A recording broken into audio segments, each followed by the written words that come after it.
I swear, if you'd told me 18 years ago that I'd end up crashing through the doors of Ether Dynamics in nothing but my dad's worn-out coveralls, sweating through the summer haze and clutching a busted old toolbox, I would have laughed in your face. Or maybe I'd have cried, because back then, I thought the world was fair, that genius, grit, and the right answer always won out. Turns out, sometimes it takes a whole lifetime, a public humiliation, and a broken legacy to set the record straight. But let me back up a sec, because the real story started the day I walked into that glass and steel palace, looking for a temp gig, and ended up being the one-person arrogant CEO Preston Maddox wished he'd never dared to challenge from the jump. You could feel the air in that lobby, pristine suits, polished shoes, every face laser-focused on a future built by men who thought they invented it all themselves. There I was, Janelle Carter, tracked mud across the marble, jaw tight, heart pounding, no one knowing I carried the name of Dr. Elijah Carter, the guy whose dreams built half the gadgets in their gleaming hangars. Only problem? His story ended in a fireball, a so-called accident that left his best work buried until now. Security treated me like I'd wandered out of maintenance. 3 checkpoints later, I was at the edge of Hangar 7, where the Skyhawk X, a jet so futuristic it made Top Gun look like a toy, sat surrounded by investors and engineers. Preston Maddox stood out like a silver fox on Wall Street. Every move calculated, every word meant to impress. But even the slickest suits sweat when warning lights start blinking and engines refuse to purr. That's when Preston's big dog and pony show started to unravel, diagnostics spiking, engineers scrambling, the whole project teetering, and a room full of billionaires getting nervous. You know what I mean? It was a mess. And Preston, desperate not to lose face, cracked a joke at my expense. Well, maybe the janitor can fix it. I should have walked away, but my mouth got ahead of me. Fuel's too rich, back pressure in the tertiary valve, airflow's choking the auxiliary system, I said, barely above a whisper, but loud enough for a junior tech, Liam, to hear. He looked at me like I'd spoken Greek. But I knew what I saw, my dad's old signature problem, same exact pattern. Preston, thinking he could embarrass me, made it a spectacle. Let the mechanic try, let's see what happens, he announced, expecting a disaster. Instead, I tore into that engine with a borrowed schematic and Liam's toolkit, hands working steady, mind racing through old lessons.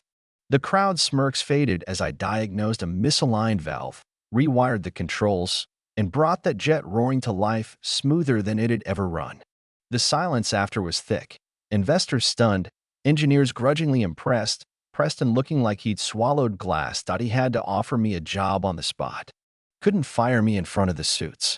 So there I was, a consultant, with a target on my back, thrown into the lion's den. Day 2, I was the outsider, assigned grunt work, side-eyed by every old-timer in the room. Diversity hire, they muttered. Preston wanted me to quit, and Harlan Tate, the senior engineer, treated me like a joke. But I kept my head down, did the dirty work, learned the lay of the land, and Liam, bless him, became my one real ally. One afternoon, Liam invited me to the archives, a dusty, forgotten place full of blueprints and parts no one wanted. That's where I found it. An old schematic with my father's unique intake design, dated months before his death. My pulse spiked. It wasn't just similar, it was his. Back at my station, memories flooded in. Dad teaching me about airflow, telling me too much fuel or air, and the music stops. I was just a kid then, sitting on his knee, thinking nothing bad could ever happen to a guy that smart. But at Ether, bad things happened all the time. Someone tried to set me up by tampering with calibration. Lucky for me, I caught the change before the compressor blew. That night, Preston called me up to his office, gave me a corporate smile, and told me not to disrupt things, know your place, basically. I almost quit right then. But scratched into a panel in my bay was a message in my dad's hand. The truth is buried in the blue jet. I started digging. Liam helped, even when it meant risking his own job. We found more blueprints, safety override logs, and, thanks to Shahana, a young engineer who joined our little rebellion, a damaged memory module from the Skyhawk. Took weeks, but when we finally cracked it, my father's voice broke through the static. If this module is active, I didn't make it.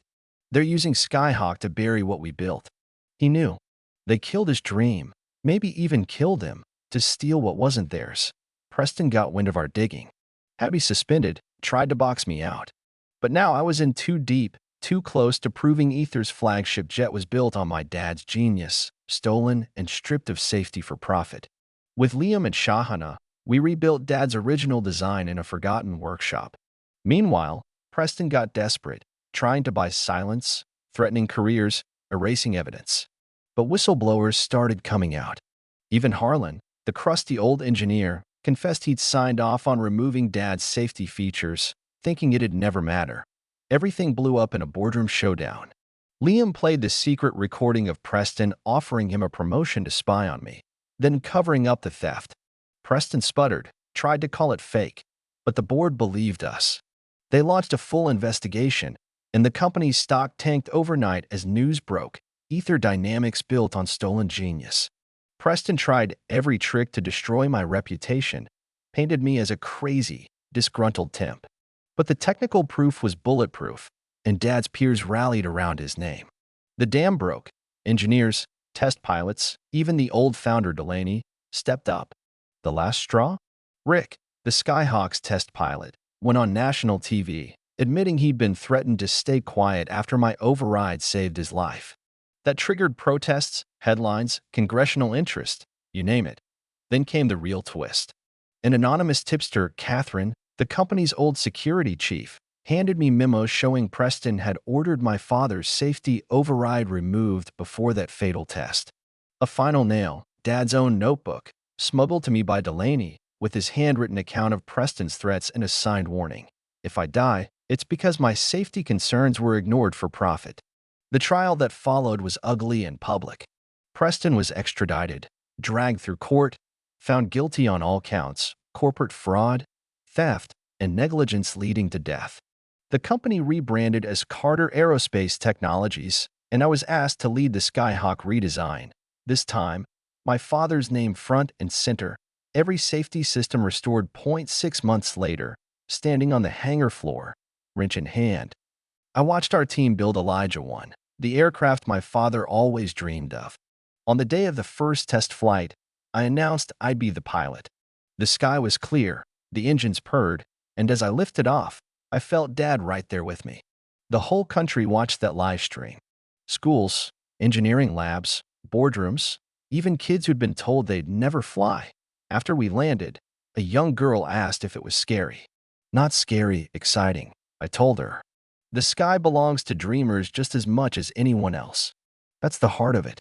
We launched a fellowship in my father's name to fund kids like her, kids with spark and grit, who just need someone to show them what's possible. When I got my father's last letter, found in an old storage crate, it all came full circle. He'd written, "Some people won't want you to succeed. Build anyway. Dream anyway. Fly anyway." So I did. So I still do. I'm not done. Not by a long shot. The future needs every voice, every hand, every dreamer who refuses to be buried. So let me ask you, what would you risk to claim a legacy that was stolen from you?